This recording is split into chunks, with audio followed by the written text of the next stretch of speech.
Hello and welcome to BlueDAG Compliance, our weekly videocast to help you get into compliance with ADA standards and make sure you don't fall out of compliance.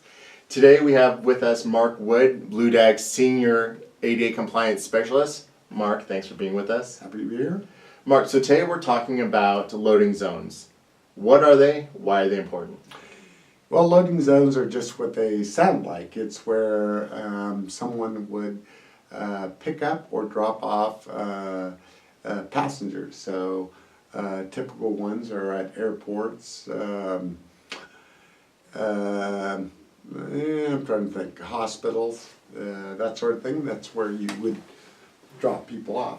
Okay. It's very similar requirements to a accessible parking stall in that you need to have at least 8 feet by 20 feet of area for the car to park, and you need to have an area at least 5 feet wide by 20 feet long, same as a parking stall, for the actual unloading to occur.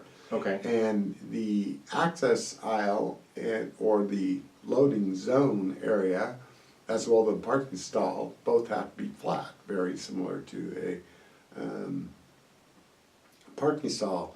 And then there has to be some sort of transition from that loading zone to the sidewalk, usually by way of a curb ramp of some sort. Okay, great. So what do you typically see when they're out of compliance?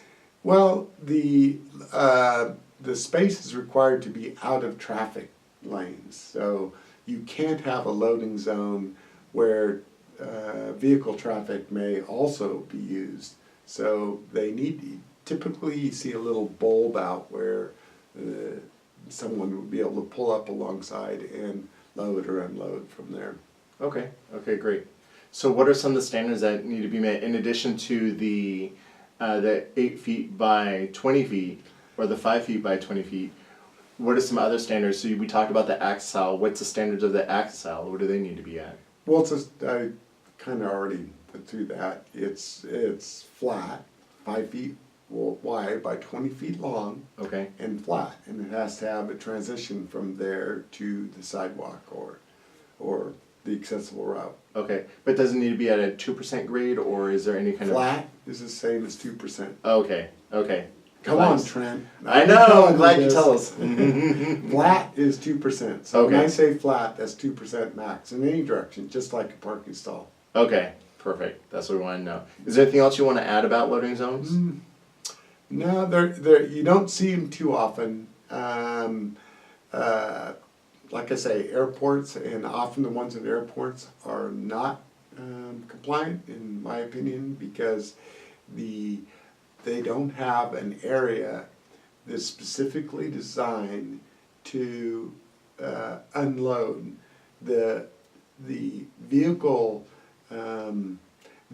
can drive along that area closest to the curb, and that's what they use as their loading zone. Okay. So it is technically, in my opinion, not out of the traffic lane. Okay. So I consider that a problem. Yeah. And problem that obviously city officials, county officials who manage airports should take into consideration. Pay attention to that. Yep. Great. Well, thank you all for being here with us today. Mark, thank you. You're welcome. We'll see you next week.